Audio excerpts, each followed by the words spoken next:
আমার রবীন্দ্রনাথ ধরনের আর কোনো কবি তার স্ত্রীকে কি ছুটি বলে ভাবতে পেরেছেন? তুমি এ ব্যাপারেও অনন্য। তোমার কাছে এতদিন পরে একটি ছোট্ট প্রশ্ন আছে কবি, সত্যি করে বলো তো, তুমি কিসের থেকে কোথায় কার মধ্যে চেয়েছিলে তোমার ছুটি? আমি জানি ছুটি চেয়েছিলে তোমার আমার সম্পর্কের সব স্বাভাবিক অনুপুঙ্খ থেকে। যেদিন তোমার প্রথম চিঠিটি এলো আমার হাতে, তুমি তখন বছর 23-এর যুবক, আমি বছর 12-র বালিকা। কি জানি কি লিখেছ তুমি, অনেক আদর আর ভালোবাসা পাঠিয়েছ নিশ্চয়। কিন্তু তোমার লেখা কি বুঝতে পারবো আমি? ভয়ে লজ্জায় কুণ্ঠায় কাঁপছে আমার আঙুল, ছিঁড়ে ফেললাম খাম। কি সুন্দর হাতের লেখা তোমার! তুমি লিখেছ, ভাই ছুটি।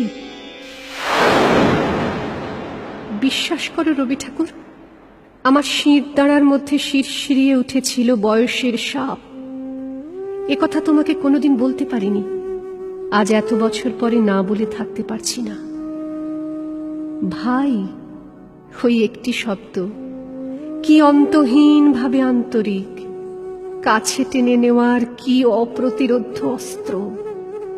অথচ ওই একটি শব্দের আশ্চর্য অভিঘাতে কি অনায়াসে তুমি নিভিয়ে দিলে আমার তাপ, উষ্ণতা, আগুন, আমার গনগনে ইচ্ছের সব শিখা, আমার গহন মনের সব জাগরণ। এই করুণ নিষ্ঠুরতা শুধু তোমার পক্ষেই সম্ভব। তুমি যে শব্দের ঈশ্বর। আমার নাম ছিল ভবতারিণী। আমার বাবা বেনি রায় ছিলেন তোমাদের জোড়াসাঁকোর কাছারির কর্মচারী। আমার লেখাপড়া পাঠশালা ছাড়িয়ে বেশি দূর যেতে পারিনি। এ মেয়ে তোমার মনে ধরবে কি করে বলো? আমার নতুন নাম রাখা হলো মৃণালিনী। নামটা তো একটা পোশাক, বাইরের আড়াল। ভিতরের মানুষটাকে তুমি জানতে বুঝতে চাওনি কোনো দিন। তেমন কি বা ছিল আমার যে তোমাকে টেনে রাখবো? একবার খুব শখ করে তোমাকে সোনার বোতাম গড়িয়ে দিয়েছিলাম। তুমি বলে উঠলে, ছি ছি, পুরুষ মানুষ আবার সোনা পরে, লজ্জার কথা। এই তোমাদের রুচি? আমার নিঃশ্বাস থেমে গিয়েছিল কিছুক্ষণের জন্য। তোমার আমার রুচি সত্যিই ছিল অন্যরকম।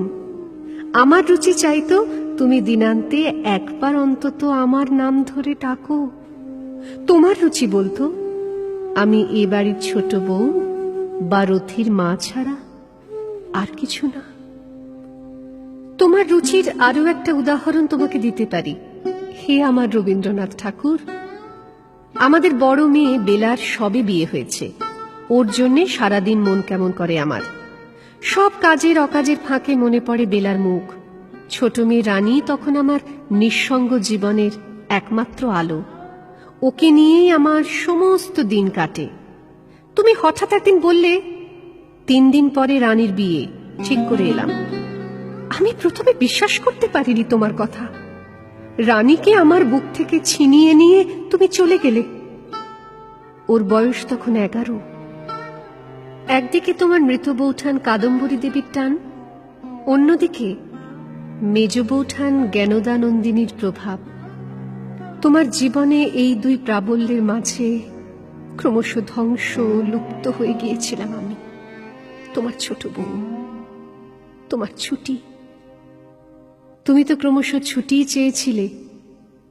সেই ছুটি দিতে আমি কি খুব দেরি করে ফেলেছিলাম ঠাকুর? আমার শরীর ক্রমশ মিলিয়ে যাচ্ছে বিছানায়, যন্ত্রণায় কাতর আমি। আবছা হয়ে আসছে দৃষ্টি, আর তখনও তোমারই ওষুধে চলছে আমার চিকিৎসা। তোমারই দেওয়া হোমিওপ্যাথিক ওষুধ, তুমি আমার ডাক্তার। তোমার সেই প্রেম আমি গ্রহণ করেছিলাম, কৃতজ্ঞ বোধ করেছিলাম আমার শেষ সৌভাগ্যের কাছে। তারপর একদিন রথিকে নিয়ে এলে আমার বিছানার পাশে।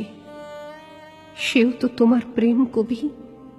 রথির দিকে শুধু তাকিয়ে রইলাম।